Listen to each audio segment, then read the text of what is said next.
Hello dear students, now classification of resources.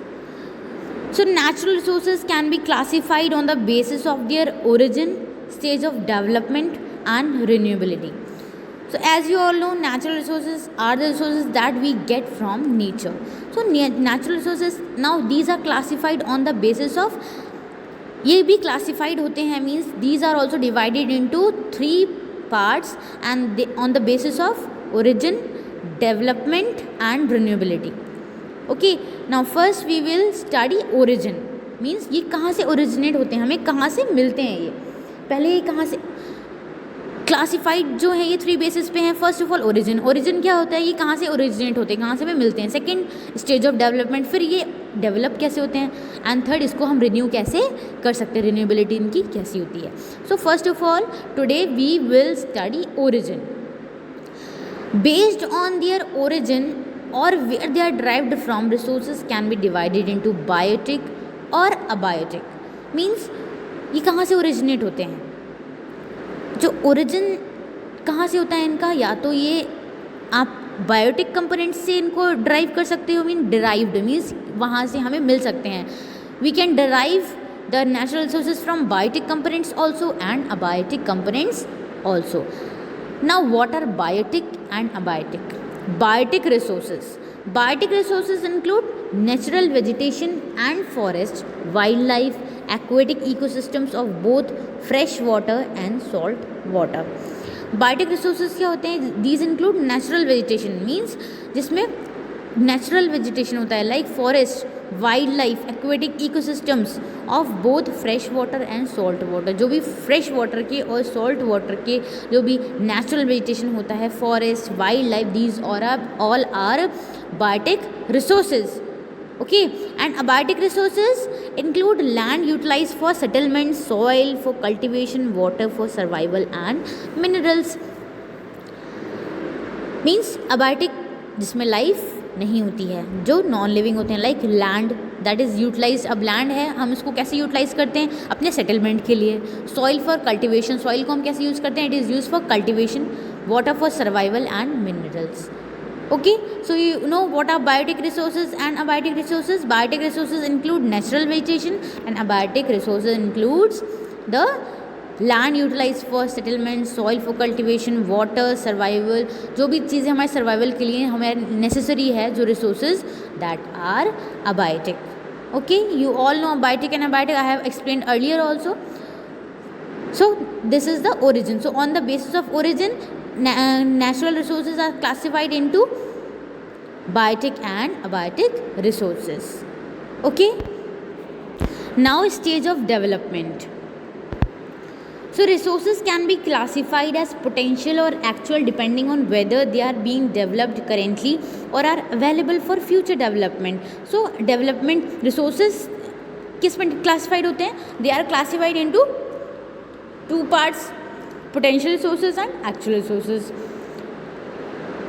So we see whether they are being developed currently. तो हमें stages of development में basically क्या देखना होता है कि they are being developed currently, अभी वो currently develop हो रहे हैं या फिर वो available हैं future development के लिए. So number 1, potential resources. You can see on the screen also.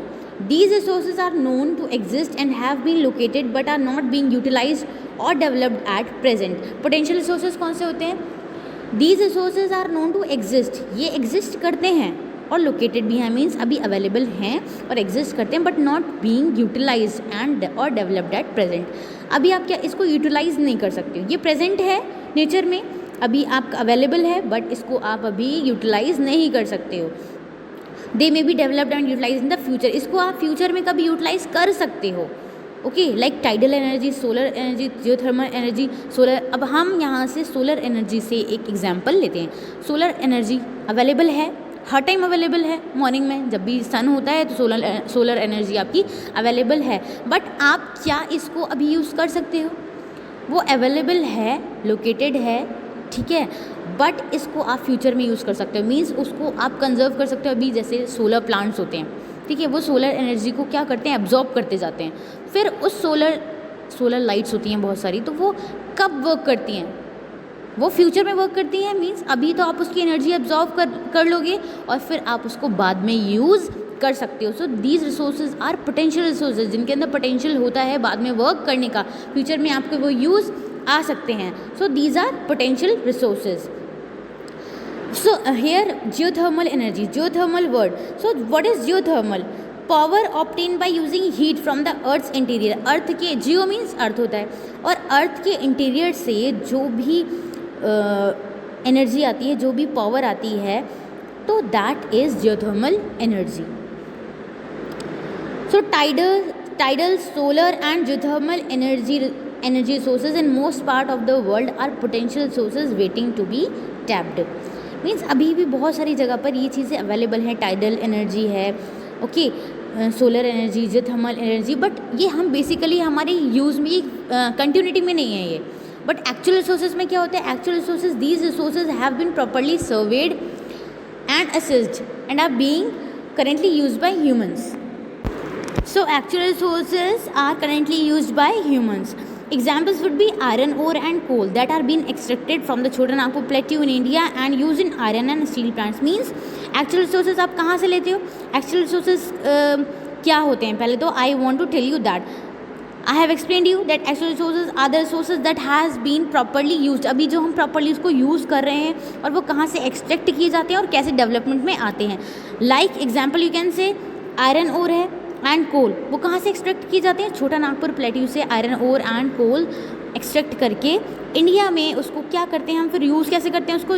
That is used in iron and steel plants. वो हम आयरन एंड स्टील के प्लांट्स में उसको यूज़ करते हैं. मीन्स रिसोर्सेज जो भी आप यूज़ कर रहे हो, जो प्रॉपरली सर्वेड, अभी जो सर्वे हो रहे हैं, properly assessed mean properly use हो रहे हैं, that are being currently used by humans, they are actual resources. So potential resources are the resources which are available, okay, they exist but they are not being utilized. But actual resources are the resources that are being properly surveyed and assessed and are being currently used by humans. So you can underline first line of this potential resources. You have to underline these resources are known to exist and have been located but are not being utilized or developed at present. For example, tidal energy, solar and geothermal energy. Okay, now actual resources, you have to underline these resources have been properly surveyed and assessed and are being currently used by humans, and examples are iron ore and coal. So I hope you all have understood this potential resources and actual resources. So we have done today origin and stage of development of natural resources. Now tomorrow we will continue the renewability. Okay, so that's all for today, and do it nicely and read it very properly.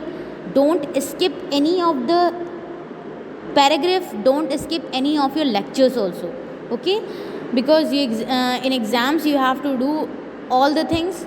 Don't leave anything. Last year आपका कुछ parts, आपके कुछ जो syllabus है वो cut हुआ था, but this time आपका कोई सिलेबस कट नहीं होगा. You have to do all that is given in your book. So do it nicely and don't skip your lectures. Thank you and have a nice day.